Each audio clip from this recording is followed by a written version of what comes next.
Hello and welcome back to my channel and happy New Year. I mean, I say happy New Year for like the whole month of January. I don't know. It's just, and I will continue to say that for probably a lot longer because 2020 was such a garbage year. We really do need to celebrate this new beginning, this new chapter that is 2021. So happy New Year, happy 2021. We made it through an abysmal year, but it honestly gave me some great opportunities in terms of, sitting down, actually having some time to make some YouTube videos, which I'm going to continue to do this year. And I'm so excited. And some of the videos that I made that I thought no one would actually care about, but I'm like, you know what? I want to make these videos because I remember searching for answers for these and I couldn't find anything. I'm talking about my video on self-employed taxes in Canada, and I also did one about sales tax and also how to file your GST and HST. So if you're a self-employed or a small business like me, you actually do want to know those answers. And so I thought I'd kind of continue on that series and make some videos about how to file taxes for if you collect PST for British Columbia, PST for Saskatchewan, RST for Manitoba, and QST for Quebec, like I have to do for my business anyway. Basically, I was already doing all my own accounting and had to pay those taxes. So I'm like, you know what? Maybe I should actually make this into a video since I have to do it anyway. So that's what I'm going to do. I'm going to cut them up into little videos so you don't have to watch like a 30-minute video on all these different taxes. So for this first video, I'm going to show you how to file your PST if you collect that for British Columbia. Okay, so this is what it looks like once you've logged into your eTaxBC account. It has all my personal details. There's a little alert, section where there's some messages you can take a look at, and we'll click on provincial sales tax to get started. So as you can see here, it has a list of all of my past returns for each month. So when I signed up for eTaxBC, it automatically chose my payment schedule, and mine is monthly. Maybe yours is different. I don't know. But mine is monthly. Anyways, so it's what I'm going to just like preface this, and I actually really appreciate this. eTaxBC sends me an email when it's time to file.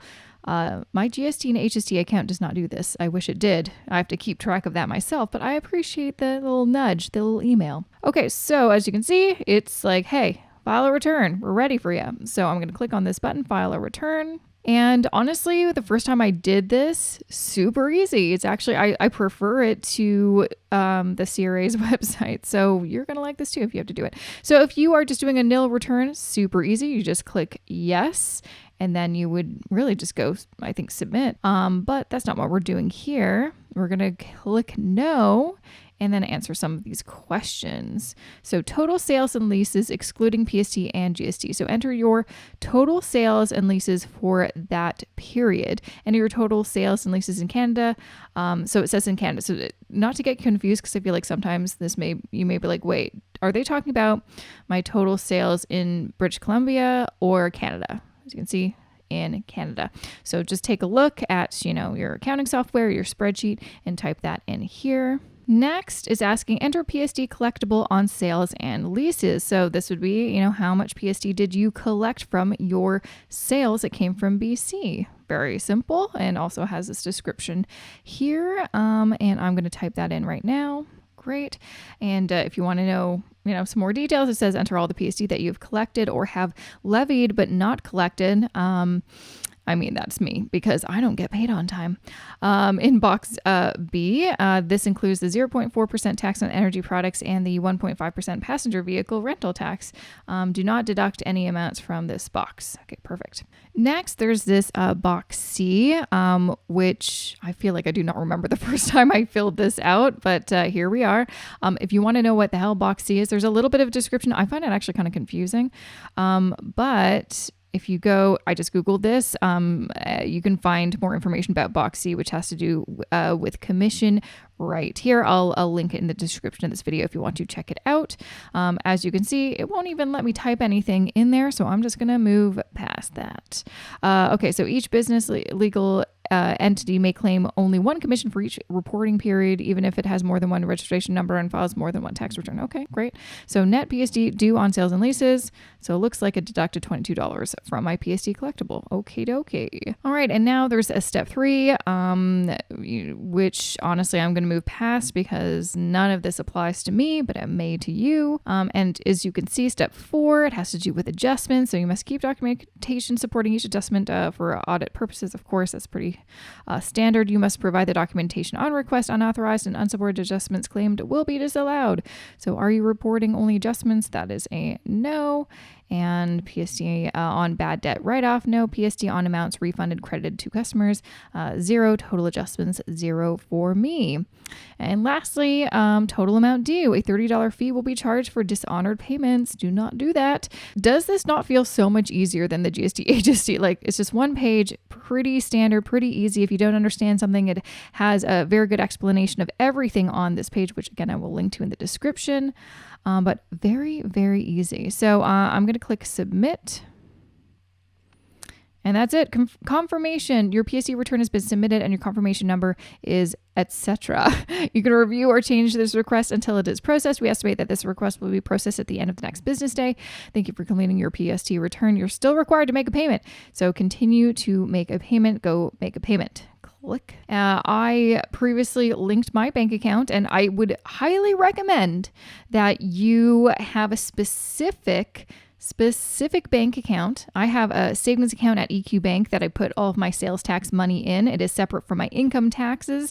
I have a separate savings account for my income taxes. Keep those separate.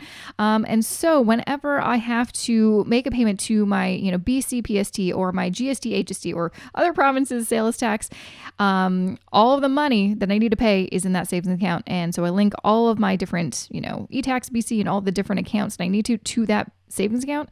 So whenever I have to make a payment, information is already in there. I literally just have to click go and I am done. So just set up a system for yourself so it's very, very easy for you to file your return and pay it. Like, it really shouldn't take you more than a couple minutes to do all of this, to input all of this stuff. I mean, it'll take you a little bit longer to collect it or organize it all on yourself using accounting software or a spreadsheet. But once it's all organized, this process should only take you a few minutes. All right, so lastly, payment date, today, yes, confirm amount, just have to type in the amount again, perfect. And then you can review your pre-authorized debit agreement, but I'm good. And it's like, make sure that, there's money in your account or, otherwise we're going to charge you $30. That's no good. And yeah, everything looks good. I hereby authorize the Ministry of Finance, British Columbia, to debit my account for the amount here on January 6th. That is a yes. And then I'm going to click submit. And we're off to the races. Confirmation. I have filed and paid my BC PST. Just go okay. And there you go. You'll see December 31st for the period at ending of December 31st. It's submitted. Thank you so much for watching. I hope this was helpful. I'm going to include a bunch of important links in the description of this video to help you. Make sure to also check out my other videos about self-employed taxes in Canada and GST and HST and sales tax and all that kind of stuff. I definitely have some more videos coming up about taxes because we're entering tax season. And I know this sounds crazy, but I love tax season. Like, it's one of my favorite times of year. That does sound bad. That does sound bad, doesn't it? Anyways, I like taxes. I don't know. I like doing it. I don't know why. I don't know why. Anyways, so I'm going to make some more videos, as I mentioned. I'll drop them very soon about the rest of the provinces that I mentioned in the intro of this video. So make sure to subscribe to this channel, like this video if you liked it, comment below if you have any questions, because they're super helpful for me to figure out what I should make a video on in the future. So yeah, thanks for watching, and I will see you next time.